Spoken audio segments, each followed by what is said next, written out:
শরীর খারাপ হলে কেন জানি ভিডিও পোস্ট করতে একদমই ভালো লাগে না। হ্যালো এভরিওয়ান, আমি সীমা। তোমরা সবাই কেমন আছো? আশা করি সবাই খুব ভালো আছে আর আমিও খুব ভালো আছি। সকালবেলার ওয়েদারটা দেখো, আমার কাছে একটা স্টুডেন্টই পড়তে এসেছিলো, কারণ বাকিগুলো বেলায় পড়তে আসবে।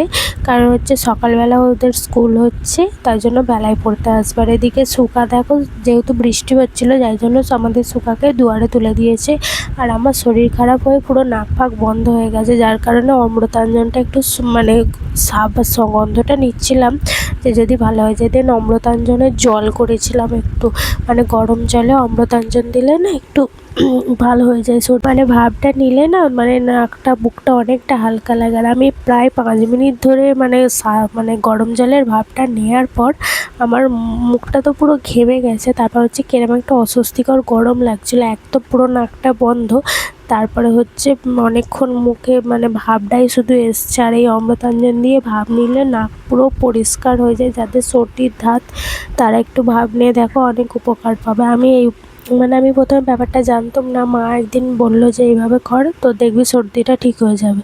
আর সত্যি কথাই নাকটা অনেকটা হালকা হয়। এটা যদি দিনে 3 বার কি 4 বার করতে পারো তোমরা, দেখবে অনেকটা রিলিফ পাবে। আর আমার নাকটা যেহেতু বন্ধ, যার কারণে আমার যেন কি অস্বস্তি লাগছিল।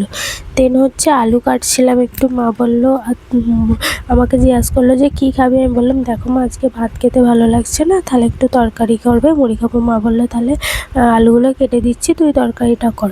দিয়ে মা আলুগুলো কেটে দিয়েছিল, আমি এদিকে তরকারিটা করছিলাম। আমি প্রায় অনেক দিন পর, বৌদি যখন থাকে না তখনই আমি একমাত্র নিজের কিছু ইচ্ছা গেলে রান্না বান্না করি। তাছাড়া আমাকে কিছু করতে হয় না, কারণ মা বৌদি পুরোটা সামলে নেয়। আর মা আমাকে কিছু করতেই দেয় না। আর এটা সেদিন আমি বৌদি ছিল না বলে আমি অনেক জোর করলাম বলে ওই জন্যই তরকারিটা আমি করলাম। আর আমাকে কিছু করতে দেয় না, কারণ কি বৌদি আর মাই সব করে নেয়। আর মা আমাকে সবসময় বলে যে বিয়ের পর আছে, অনেক টাইম পাবি করার, এখন করতে হবে না। এখন আমার বাড়ি আছিস, ভালোভাবে থাক না, তোকে তো আমরা কিছু করতে বলছি না, তাও তোর কেন করার ইচ্ছা? মায়ের কাছে আছিস, মা বাবার কাছে আছিস, আদরে থাক না। এরপরে আমি আর কি বলবো খুঁজে পাই না। সত্যি কথা নিজের ভালোও লাগে, আবার মাঝে মাঝে মনে হয় যে না, বড় হয়ে যাচ্ছি। আর কদিন পর কি 1 বছর কি 2 বছর কি 5 বছর পর হয়তো আর মা বাবাটাকে ছেড়ে আমাকে শ্বশুরবাড়ি চলে যেতে হবে। নতুন একটা ফ্যামিলি, নতুন একটা ব্যাপার। যাই হোক, সেই সব টপিক পরে আলোচনা করবো তোমাদের সঙ্গে। যাই হোক, তরকারিটা আমার হয়ে গেছে। তরকারি আর যেহেতু প্রেসার কুকারে করেছি, আর প্রেসার কুকারের ডাঁটিটা না ভেঙে গেছে। কালো রঙের যে একটা ডাঁটি থাকে, সেই ডাঁটিটা না ভেঙে চলে গেছে, যার কারণে এরকম কাপড় দিয়ে করতে হয়। প্রেসার কুকারটা যেহেতু প্রচুর গরম, এই কাপড় দিয়ে ঢালতে আমার একটু ভয় লাগে। আর তাই জন্য আমি কী করি, এই যখন পারি একটু মোটা কাপড় নেওয়ার চেষ্টা করি। দেন বড় মাদের ফ্রিজে মাছ রেখেছিলাম, মাছটা পরের দিনের জন্য।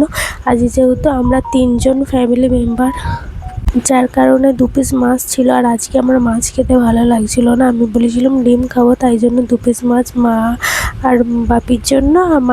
মা যেহেতু ডিম ফিম খায় না, শুধু মাছটা খায়, তার কারণে মার বাপির জন্য ডিম, আমার জন্য মা আর বাপির জন্য মাছ, আমার জন্য ডিম।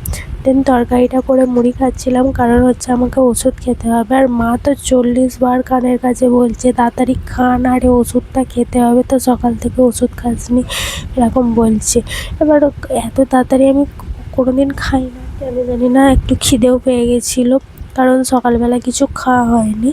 সকালবেলা মুড়ি ফুড়ি কিছু খাইনি, তার কারণে বেলায় একটু তরকারি করেছিলাম আর একটু ঝাল ঝাল তরকারি করেছিলাম। যেহেতু মুখটা পুরো খারাপ হয়ে গেছে, কি খাচ্ছি কিছু বুঝতে পারছি না, কোনো টেস্ট পাচ্ছি না, যার কারণে মা বললো তাহলে একটু তরকারি করে মুড়ি খা, খেয়ে ওষুধটা খা, ওষুধ না খেলে শরীর সুস্থ হবে না।